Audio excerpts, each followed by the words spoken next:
और आज सुबह अपनी कामयाबी के लिए सब जल्दी जल्दी उठकर आ गए और कुछ लोग शायद अभी भी वाकई में सो रहे होंगे। आप सोच सकते हैं कि वो अपनी कामयाबी की जो सीढ़ियां चढ़ने वाले थे कितने पीछे रह गए और आप कितने आगे आ गए। नाम साहिबा जुबैर मुगल इंदौर शहर से बिलोंग करती हूँ और पिछले 4 साल से इस बिजनेस को अपने अप्लायंस इरशाद सर और जुबैर सर के माध्यम से सीख रही हूँ। तो एक बार मेरी दोनों ग्रेट क्लाइंट के लिए जोरदार तालियां।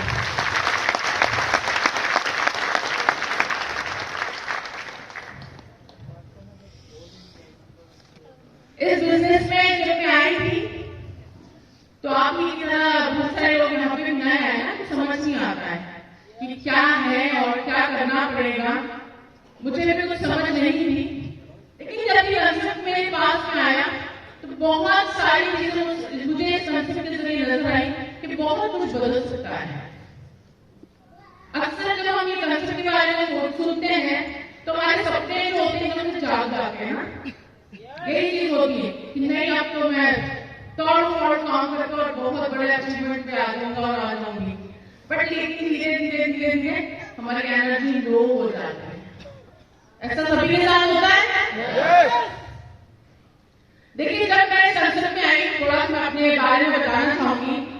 बेसिकली इंदौर के पास में महू से बिलोंग करती हूँ। मेरा जो मायका है और मेरे फादर बिजनेसमैन थे, अभी वो नहीं है और उनका काफी अच्छा बिजनेस है। तकरीबन 2-2.5 लाख रुपए की इनकम पर मंथ अभी उनका नेट प्रॉफिट होता है भाइयों का। और बिजनेस की समझ मुझे इसलिए थी शुरू से क्योंकि मेरे पापा बिजनेसमैन थे। जब मेरी शादी हुई और जिस घर में मेरी शादी होके गई और जिस व्यक्ति से मेरी शादी हुई उनका खुद का फैमिली बिजनेस था, बट लेकिन जॉब में ज्यादा इंटरेस्टेड थे और पढ़ाई लिखाई करने के बावजूद भी उन्हें ऐसा लगता था कि बहुत सारे एजुकेटेड और काबिल भी हैं तो हिंदुस्तान में आप बहुत ज्यादा पैसा नहीं कमा सकते। आपको अगर मोटा पैसा कमाना है तो आपको बाहर ही जाना पड़ेगा। बहुत सारे लोग सोचते हैं ना जब हमारे पास डिग्री हो जाती है, मोटी मोटी फाइल बन जाती है, नहीं यार मैं हिंदुस्तान की लाइन नहीं हूँ, मुझे बाहर ही जाना है। लेकिन जब मैं ये बातें सुनती थी ना तो मुझे ऐसा लगता था यार इन्हें पता नहीं कि बिजनेस में क्या पावर होती है। एक व्यक्ति अगर कहीं नौकरी भी करेगा ना वो हमेशा अपनी जरूरतों को ही पूरा करेगा, ख्वाबों को पूरा नहीं कर पाएगा। लेकिन शादी 6 महीने बाद अब्रॉड चले गए, ऑलमोस्ट 2 से 3 साल का टाइम उन्होंने वहां पे स्पेंड किया और जब छुट्टियां मनाने यहाँ पर आए तो यही कंसेप्ट उनके पास आया। उनके ग्रेट अप्लायंस इरशाद सर के माध्यम से एक बार जोरदार तालियां बजा सकते हैं। और जब ये कंसेप्ट उनके पास में आया उन्होंने इसके बाद इसमें काम करना शुरू किया। तब मैं इस कंसेप्ट में नहीं आई थी क्योंकि मुझे पता नहीं था क्या है। ये रोजाना भी मतलब जो डेली मीटिंग होती थी और सेमिनार्स में जाना शुरू किया। मुझे लगता था यार ये व्यक्ति को क्या हो गया, पहले बाहर का भूत सवार था, यहाँ आने के बाद भी पता नहीं कौन सा भूत सवार हो। शादी क्यों की है मुझसे, क्या घर में खाना बनाने के लिए? क्योंकि वेल एजुकेटेड थी, थोड़ा सा ये चीज आती थी दिमाग में कि पढ़े लिखे होने के बावजूद भी घर में चूल्हे को फूकी हूँ। और अच्छा हमसे कहा भी जाता है पढ़ लिख के करोगी क्या, चूल्हे को फूकना है। तो मुझे अपनी बड़ी मम्मी की बातें याद आने लगी कि वाकई में यार सही कहा करते थे यार, चूल्हे ही फूके हम। मैंने बैचलर ऑफ कॉमर्स किया, मास्टर्स किया, उसके बाद मैं बैचलर ऑफ एजुकेशन किया और अभी रिसेंटली अच्छा आप लोग कैक्टस यूनिवर्सिटी कैक्टस कौन देखते हैं? कमल का क्वेश्चन जो प्रोग्राम के एपिसोड आपने वो देखे? हम अक्सर अपने जब भी मीटिंग्स करते हैं अपनी टीम को मोटिवेट करने के लिए कहते हैं कि आप कैक्टस यूनिवर्सिटी हम देखते हैं कि सीखते क्या है। कमल का यूनिवर्सिटी के प्रोफेसर हैं वो और काफी अच्छा काम कर रहे हैं डायरेक्ट को लेकर। उन्होंने बीबीए और एमबीए के कोर्सेज स्टार्ट कर दिए। आप में से कितने लोग हैं जिन्होंने एमबीए के लिए डायरेक्ट सेलिंग में अप्लाई किया या अपनी टीम को करवाया? कोई है? मैं भी हूं। देखिए आप क्या देख रहे हैं फर्क उससे पड़ेगा। अभी 2 दिन पहले मैंने अप्लाई किया, मेरा रजिस्ट्रेशन हो चुका है, मेरा सेशन अप्रैल से स्टार्ट होगा। जब ये कंसेप्ट जुबैर सर के पास आया, उन्होंने काम करना शुरू किया और मैं संसद के बारे में इतना नहीं समझती थी, लेकिन जब शमशाद सर ने मुझे संसद के बारे में बताया तो मुझे इस कंसेप्ट में वो सब कुछ नजर आया जो मुझे चाहिए था। सबसे पहली अपॉर्चुनिटी मुझे इसमें कि प्रॉपर बिजनेस है, प्रॉपर बिजनेस है और ये क्या दे सकता है। सबसे पहली चीज मुझे जो बहुत ज्यादा सरप्राइजिंग लगी वो पता है क्या लगी, क्योंकि मेरे पापा ने करोड़ों में इन्वेस्टमेंट किया था और लाखों कमा रहे थे और यहाँ कुछ करना ही नहीं था। मोस्ट सरप्राइजिंग है ना, हम इस बिजनेस को सीरियसली क्यों नहीं लेते हैं, क्योंकि यहाँ लगता कुछ नहीं है। जिस दिन लाखों लग गए ना, उस दिन रातों की नींदें हराम हो जाएंगी, रातों की नींदें नहीं आएंगी कि लाखों लगाए करोड़ों लगाए कुछ बड़ा करना है, लेकिन यहाँ कुछ लगा नहीं है। इसलिए हमें इतना ज्यादा अंदर से फायर नहीं होती कुछ करने की। और मुझे सबसे ज्यादा सरप्राइजिंग वाली बात नहीं लगी दूसरी कि पैसा तो हम कमाएंगे, हम अगर अदरवाइज कोई दूसरा भी काम करते हैं पैसा तो कमाएंगे, लेकिन लाखों करोड़ की इनकम नहीं अर्न कर सकते। इस सिस्टम में पावर है कि हम लाखों करोड़ों कमाएंगे भी और पैसे इनकम भी बनाएंगे।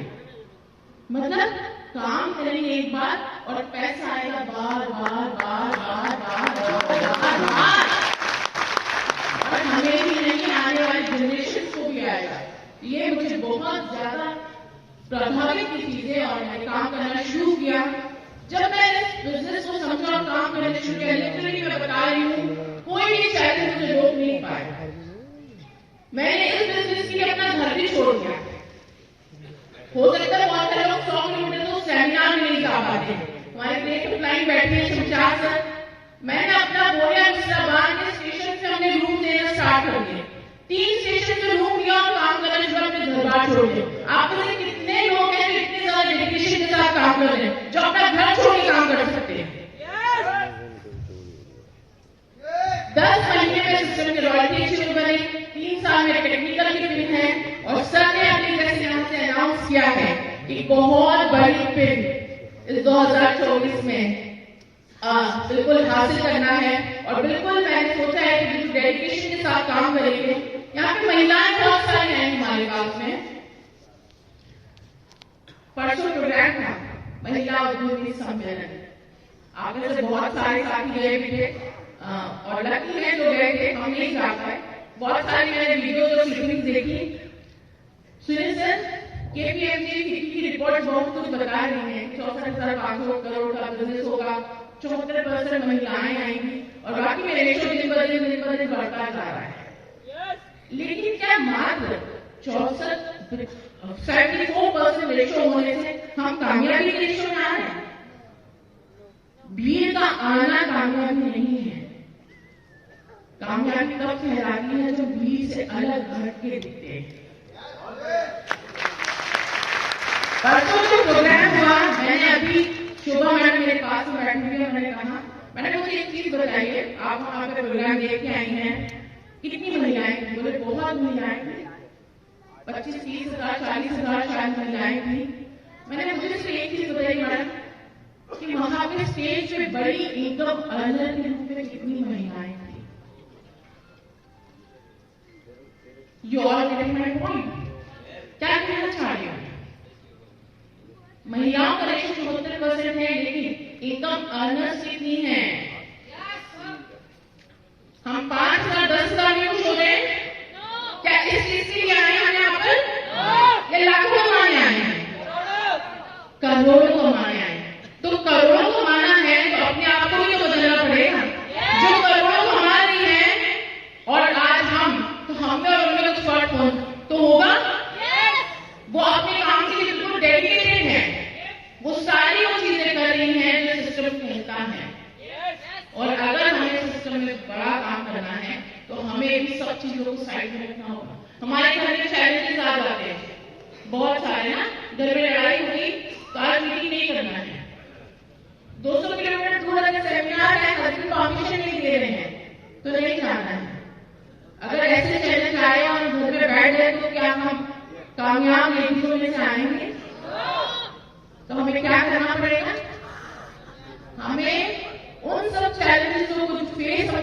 हैं जो हमें लग रहा है हमारे कामयाबी में ऑब्स्टेकल क्रिएट कर रहे हैं, यानी कि जो स्पीड ब्रेकर्स आए, उन्हें बिल्कुल नजरअंदाज करना होगा। हमें हर वो चीज करना पड़ेगी।